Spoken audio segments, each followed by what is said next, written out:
Kuja. Habari yako? Nzuri. Sasa mambo namna gani? Sina neno. Acha nikwambie kwa salamu kama hiyo silikuwa za ushesa kitambo. Siku hizi salamu ni hii ya namna hivi bwana. Nikaribie yako kidogo. Namna hivyo kidogo. Unafanya namna hivyo kidogo. Habari ya siku hii. Mimi niko huko tu nitoka kashughuli. Nikwambia tunakujana hapa saa 10 tunapatana hapa.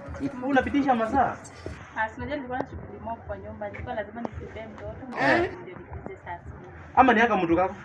Kaaka ni kama mtu kako? Mtu wangu amtonga na mali na sio basi. Mimi ndio huyu. Nilikuwa nimekumisi sana. Sana. Sasa nipenyo umenimiss nayo.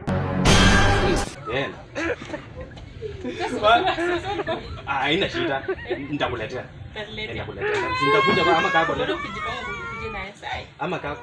Leo. Yaka mtu wako. Atakuja. Si ukuja. Sasa shida kwangu ni kuna kwangu nako ni shida. Sasa kwangu ni Uko shida aje?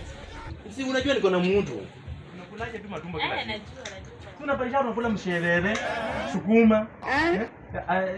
Ni twanga jimbo kaingine hii ya mata mrefu namna hii. Mrenda.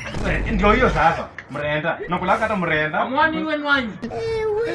Nangu natakia amani hata mzee. Kama na wale unakana.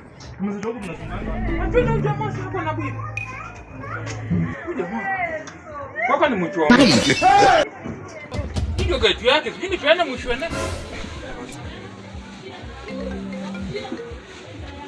Alo? Na kweli na nilitoka kukwambia bibi huyo Evanzo nimeona kiingisho kwa lodging tu leo hii.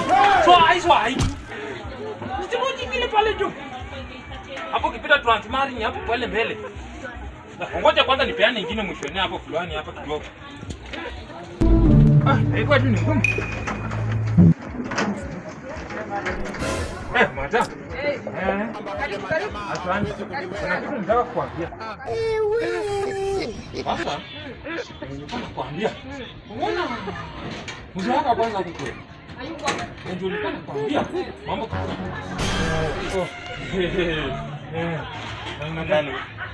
Mimi kama jina najulikana kama mzee Mbotoka.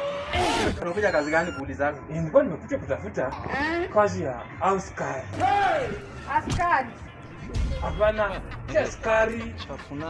Askari. Askari ni kazi gani? Nimepanda mzee askari ni kazi gani? Niambie. Askari. Hapana, msichana wa nyumba. Askari. Sasa wewe kama mzee kama wewe kanaweza kufanya kazi